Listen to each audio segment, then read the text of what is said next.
All right, guys. So Fuller coming to you with another video. Shout outs to the whole LDBC. So, yeah, man, I kind of want to review the Diamond League in Rome yesterday. It was pretty interesting, and it kind of just leads up to what we are going to have probably in the World Championships when those come in the summer. I want to talk about a couple of the marquee races. First I want to tap into the 100 meters, the women's 100 meters race. That was interesting in the sense that, I want to say Elaine Thompson, I think she's finding form now again because she ran a really smooth race and she turned on the burners like towards the end. And it really was good, and she finished in first place. I think she ran a 10 something. So I think by the time those world championships start, she's going to have some good form. Now, also, I want to say that I think her name is Dina Aston Smith. I think I can't really remember, but she ran a heck of a 100 too. I mean, like, we know her for the 200, and we know that she has been showing great form in the 200 this time around. And she ran a hell of a race herself. I was utterly surprised at how she ran it. And so I think in the 100 meters, it's going to be between those two. In the World Championships. Now, I can't disregard. I can't really disregard Mary Jose Talou. The thing is about Talou, she is a heck of a runner. I mean, she's good, but I guarantee you, if she would relax more, she would even run faster. I think what happens is she kind of tenses up towards the end, of her races. So she ends up coming short. She ends up coming up short. If she relaxes, I guarantee you, she's going to run some even faster times. If she runs a little bit more fluid, she's going to run faster. But it was a good race, and I think people have to fear Elaine Thompson because now she's finding the form again, and I like how she's gone about it. She's been quiet, and slowly but surely, it's coming to fruition. Another race on the women's side that I think is going to be contested in the 400 meters side of things. Now you have I think her name is Shawnee Miller. She didn't run, but you also have Sawa A. Nasser. Now Sawa A. Nasser, it's going to be between those two, Nasser and Miller, because Nasser, the race she ran a strategic race. Instead of, how should I say it? Instead of going all out, she paced herself to an extent that she had so much to give in the last 200. It looked as if in the first 150 that she was in trouble. It looked as if she was way behind. But of course, maybe she's working with a new race strategy where she just went balls out basically, and finished the 200 in such a way that was very, very good. The last 200 she finished very strong, very powerful. Now, I don't know because you have Salwa Nasser, you have Shanae Miller, but I don't know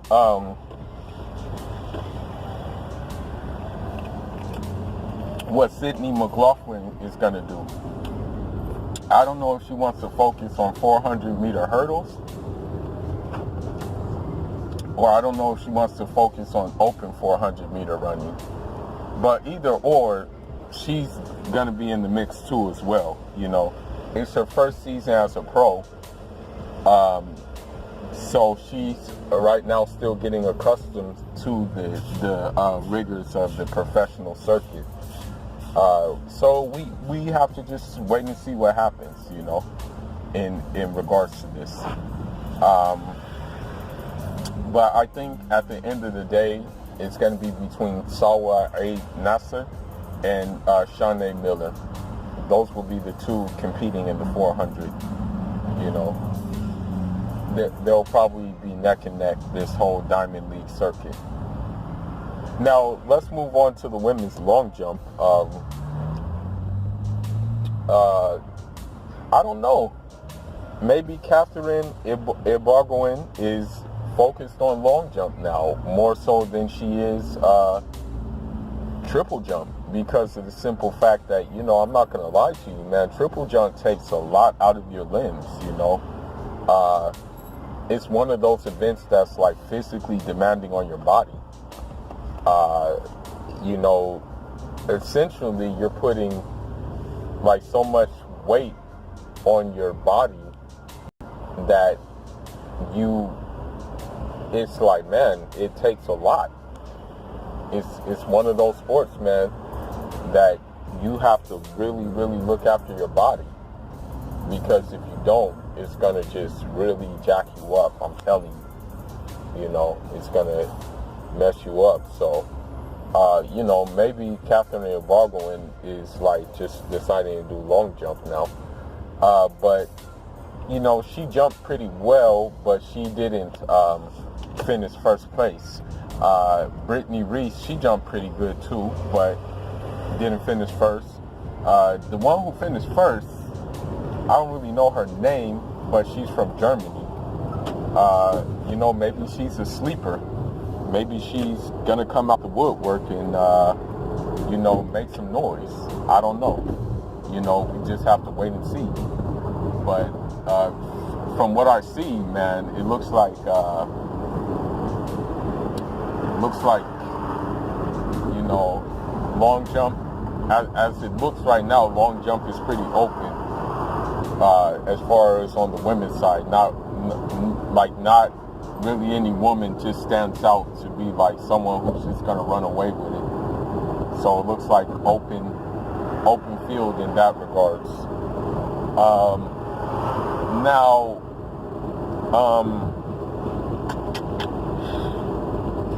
when it comes to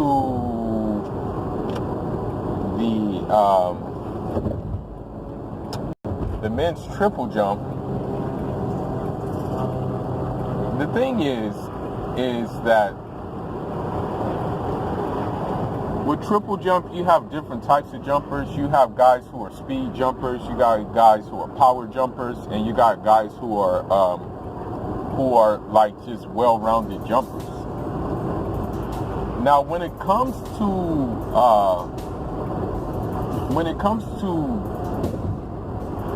the guy who won the triple jump this time around, Omar Craddock, I guess you can say he's more of a power jumper, because I'm not going to lie to you, his second phase is very, very short.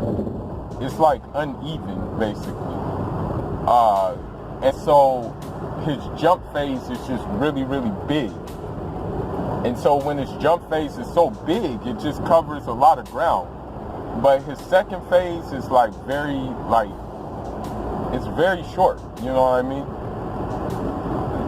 But his jump phase was enough to get it done, you know what I mean? It's just that he had a very big jump phase to win.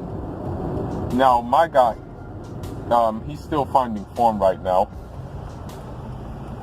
Pedro Pablo Picardo. He's by far like one of the best jumpers, and the reason why I say he's one of the best jumpers is for the simple fact is he mixes the three things. He mixes speed, power, and technique, and it comes together so beautifully.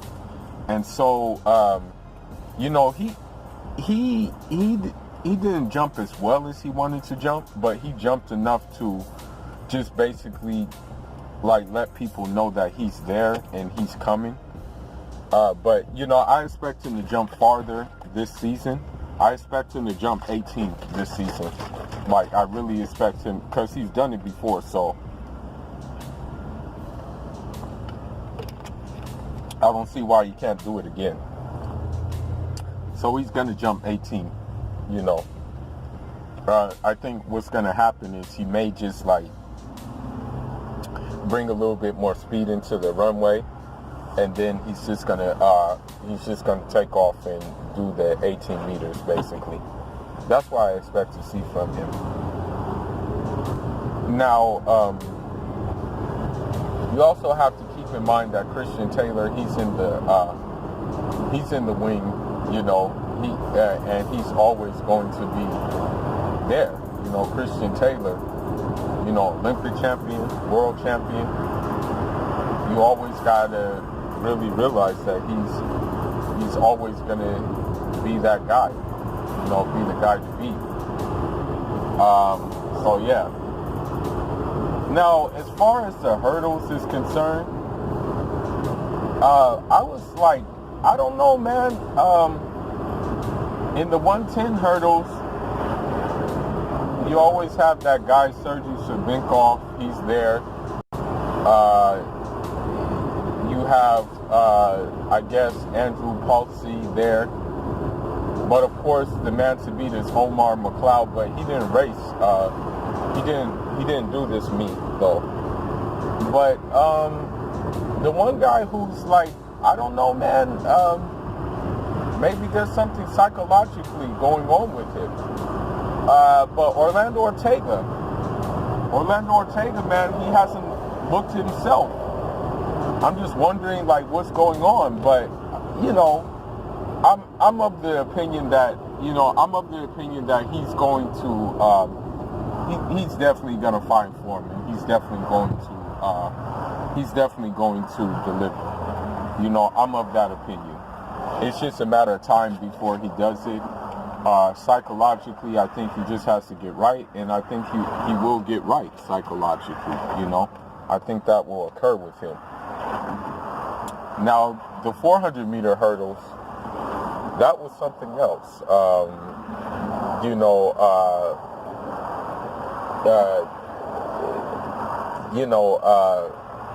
The 400-meter hurdles, man. Rai Benjamin, man. He ran the heck out of those 400-meter hurdles. Again, Abdulrahman Samba wasn't in the mix. He didn't run this meet. But I'm saying it's going to be between those two. Those two are going to be the guys who are going to be like running this event. Those are going to be the guys who are going to go head to head with one another. That's what I believe, because Rai Benjamin, man, he ran like nobody's business. And he got the job done. I mean, it seems like he just ran like really, really fast. His start was very, very fast. I thought he was going to run out of gas, but nah, he didn't run out of gas, man. He just kept going. He just kept going, man. It was special, man. And so now, what I will say is that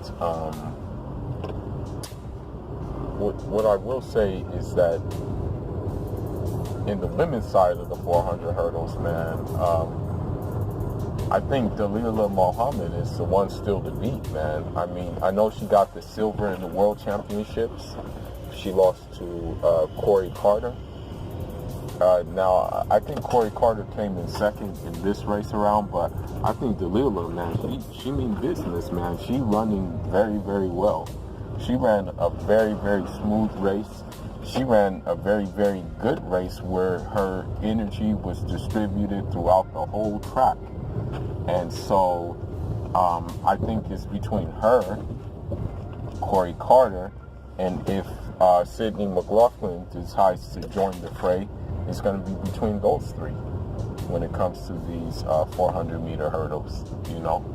So with that being said, you know, I will say that, you know, it's going to be exciting in the women's side as well.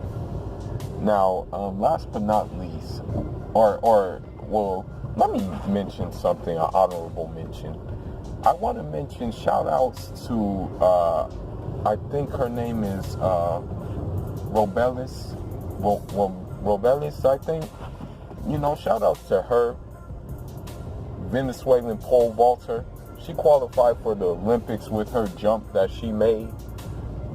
Big shout-outs to her that she's still getting it done despite what the country that some of the athletes come from is putting her country through. Shout outs to her. She qualified for the Olympics with her jump in pole vault. Now, let me go ahead and mention the 200-meter race. You know, I don't know, man. Michael Norman, man. I think he's a threat in both 400 and 200 meters, man, because the way he running, man, is very, very insanely fast. You know, I mean, I thought Noah Lyles was going to win. I thought Noah Lyles had it, right? Wrong. Michael Norman came through there and won. Very close race, neck and neck, basically. Now, I don't know I'm not quite sure if Michael Norman is going to double up in the World Championships and run a 400 and 200. I don't know if he's gonna try to attempt to do that. You know, maybe he will attempt to run both. If he attempts to run both, then more power to him. I think he can do it. You know, I think it's very possible for him to do that, and I wouldn't be surprised if he completed and did it. Now, Noah Lyles, it remains to be seen if he decides that he wants to run the 100 and the 200, because he's a sub-10 100-meter runner. Don't get it twisted. You know, so it remains to be seen, man. Overall, it was a good meet. A lot of good surprises in the meet. And we just got to stay tuned, man. I think next week they are in Norway, if I'm not mistaken. They're in Oslo. So let's just see what that brings. Fuller signing out. Leave your thoughts, leave your comments. And I'm out. Injarama.